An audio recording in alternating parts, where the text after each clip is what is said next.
wood.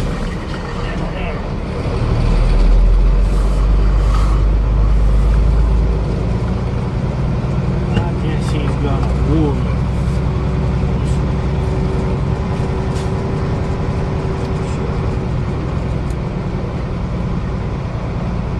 Blocked the way.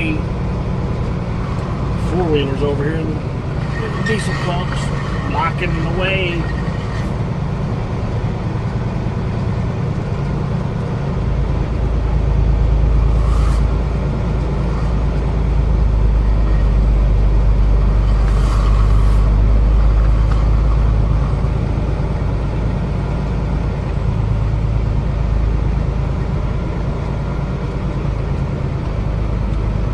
That's good.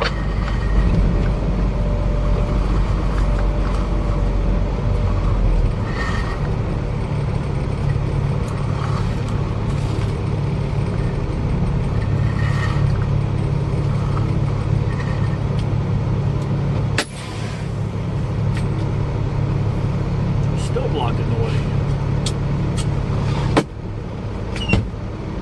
Damn, bro. Turn this shit. Find a parking spot or something. Brother. Bro. Oh.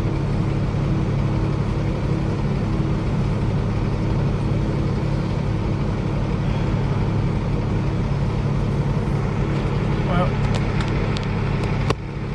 Hello, YouTube. Stopped here at the TA for a little bit. I don't have much time, but maybe I have enough time to get something to eat. And hold on, let me go on break. Yeah, because of that receiver, I don't have much time. I mean, I have time to stop and get something to eat, take a 30-minute break, and no time for nothing else. I've got to get to the other receiver. I mean, my appointment's not till the morning, but you know.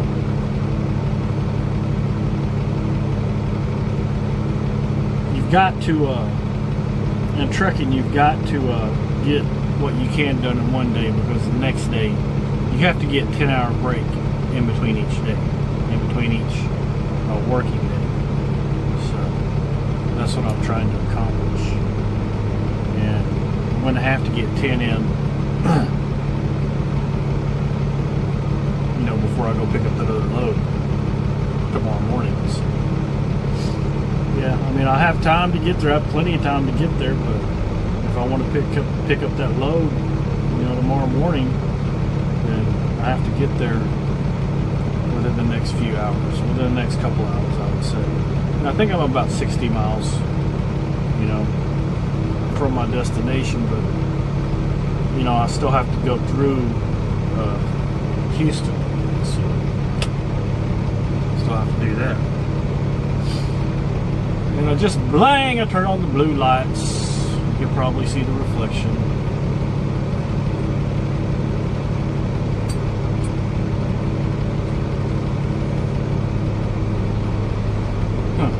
I didn't think you had to have an escort in Texas.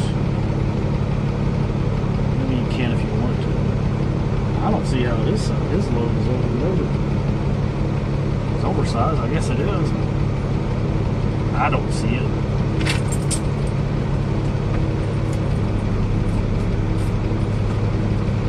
Yeah, I'm gonna get me something to eat, something to drink. You know, I have these frozen things in the fridge, but I get tired of them after a while. You know, they're little frozen chicken sandwiches and whatnot. And sometimes a man just wants some fresh food. You know, whether it be fast food or not. You know, you take what you can get when you're on the road.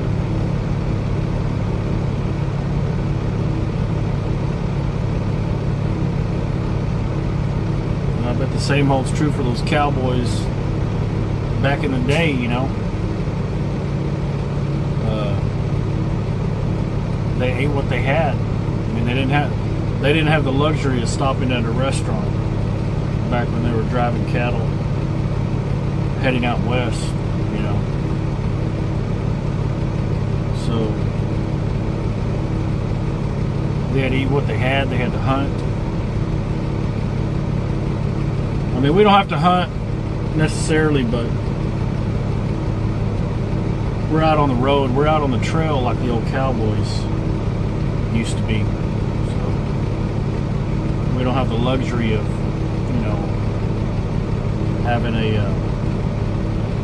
6-foot refrigerator 10 feet away from us. We can have, because of technology or whatnot, advancement, we do have a small refrigerator. You can't hold a lot in that thing. I mean, like I said, some chicken sandwiches. I eat the hell out of them, I do. I don't eat out I don't eat at truck stops a lot. And I don't get fast food a lot. Most of the time I eat what I have in my fridge, but sometimes you get tired of it. You want some fresh food. Do what you want to do. And that's what I want to do. And nobody's going to tell me different, because I'm a contractor. You know, I don't have a boss. I'm my own boss.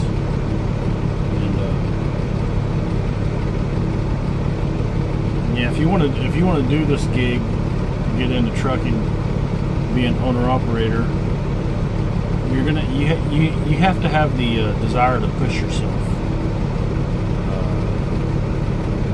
You can't get a truck, purchase a truck, and say, well, I'm going to take it easy now because I'm my own boss. That's when you need to step it up a little bit, because it's your truck. You're the one making you money. The truck is making you money. You need to make that money to survive, you know, feed your family. It's a great opportunity. You will make more money as an owner-operator. You just need to have the desire to go out there and get it, you know. We'll get that money, boy. We'll get it. That's what I'm doing. And that's what a lot of people do out here on the road. So I think I heard somewhere that everybody always talks about the major trucking companies. But Prime, Swift, Werner,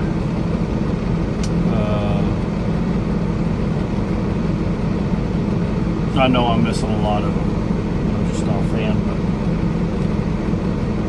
but I heard, you know, that those majors, they only make up like 25% of the trucking industry. The rest of the trucking industry are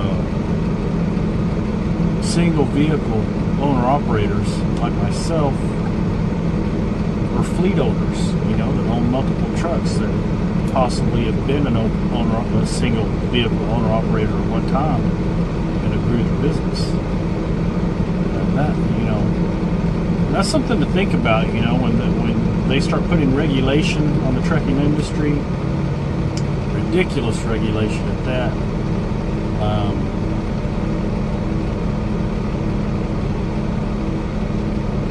They need to think about that. 75% of America is moved by independent contractors. Not the big companies, the big conglomerate trucking companies, you know, that are publicly traded, and some of them may be not publicly traded. They may have their own private stock, but they don't make up the majority of what moves this country. It's the owner-operators, the independents, the fleet owners that keep this country going. You know, keep it at the top of the heap. You know, other countries look to us because we're the leader in about everything. And And you can make a case, well, no, not really. But I'm talking about generalization, overall gross. Yes, we are. I understand. And they really need to think about that, especially with these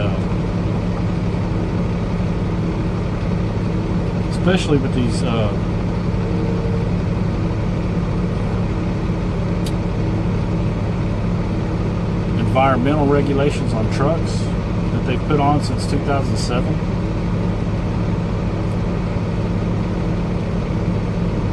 The lawmakers have claimed that these older style trucks, mechanical trucks, waste too much fuel. They waste too much fuel. We need to delete their carbon footprint by eliminating that kind of mechanical engine. And they did apparently a study, on that, and they found out that electronic, environmentally friendly engine, a diesel motor, got better fuel mileage than the mechanical. Okay, that was true when they did the study, and it was just by a little bit. But they haven't done that study since ultra low sulfur diesel has came out on a major scale. That was reported federally, but smaller companies have done studies, and with the ultra low sulfur diesel, actually the mechanical engine is better than the environmental engine that they cheer so much about. I mean, how can you hire somebody to do a job for you and say, well, we're going to mess up your equipment in the process. We're going to make it mandatory that your equipment be abused in the process. And what I mean by abused is all that carbon that they make us run through our motors, building up that carbon. And that's the whole problem. That's why these newer trucks, they're not getting that good of fuel mileage. All that carbon buildup. And that's the reason why a lot of them are breaking down, not including, all the sensors they have to have. Sensors go out. I just did a video. I had to replace 2 relays. Okay. And they weren't for the mechanical engine, they were for the freaking DEF fluid. Spend money. Well, if we have to spend that much money, we should charge more. We should be compensated. In any other industry, the more business industry, the more something costs the business, the more they charge. They charge it back to the consumers and to other companies. Alright? And that's what's going to have to happen if they keep insisting on these regulations. Clean environment. It's never going to be clean, people. Alright? It's never going to be clean.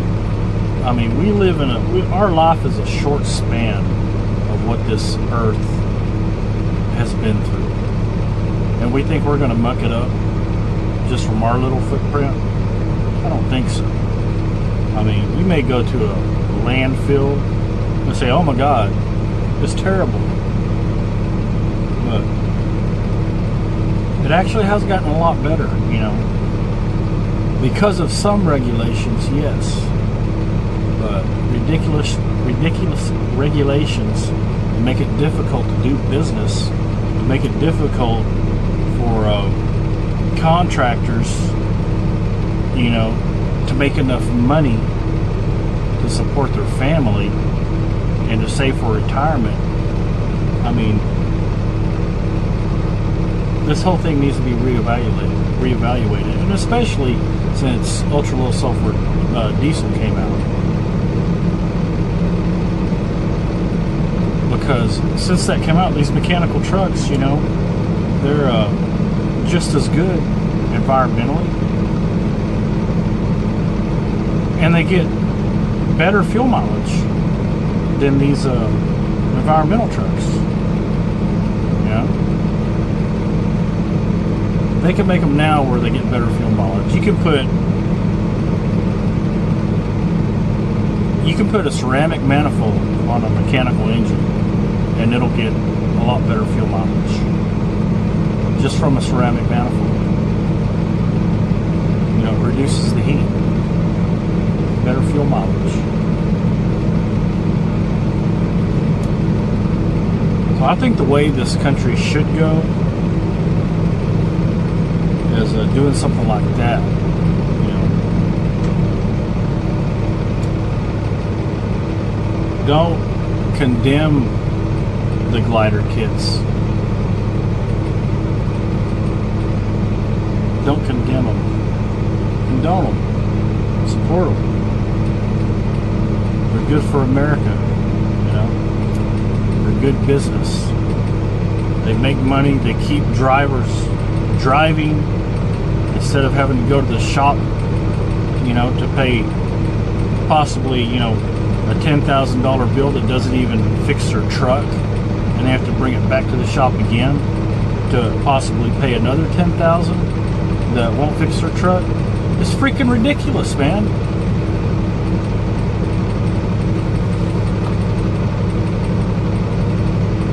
It has to stop. This stupidity has to stop, because that's what it is. And anyways, let's go get something to eat. I'm getting hungry. Make sure I have my keys. Where are my keys at? Alright, people. Keys were hanging out of my pocket. Locked it up. Oh shit. No.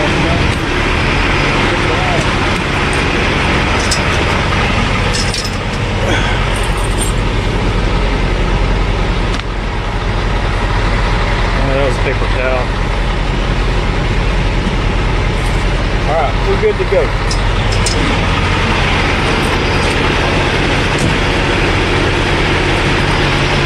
Lighten it up tonight, but only for a short time. We got to get back on the road. I'm on my Bluetooth. Anyways, there she is on the outside. There's a little bit of light in the sky, so you might be able to see the blue lights better. 150-gallon tanks.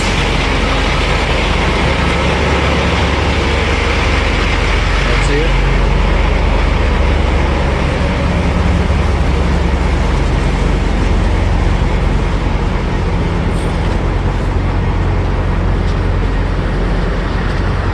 All right, here we are.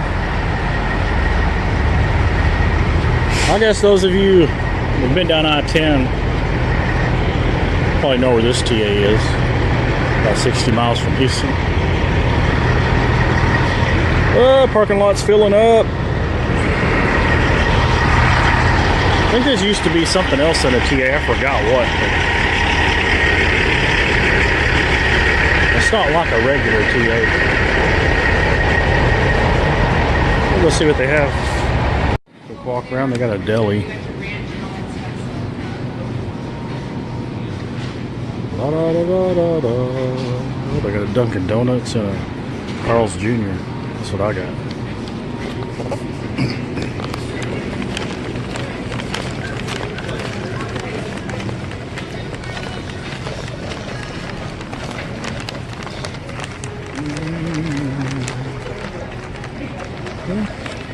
Not a bad truck stop, you know.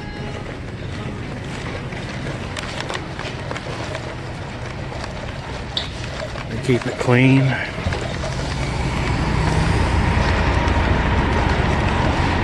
Of course, Carl's Jr. needs to clean their stuff up a little bit. They've probably been busy today. And here we go, back out to the truck.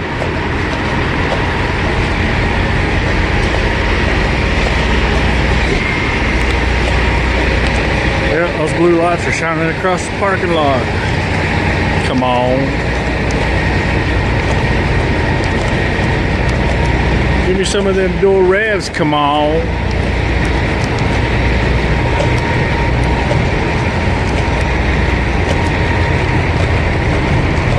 Alright, see you guys in a bit.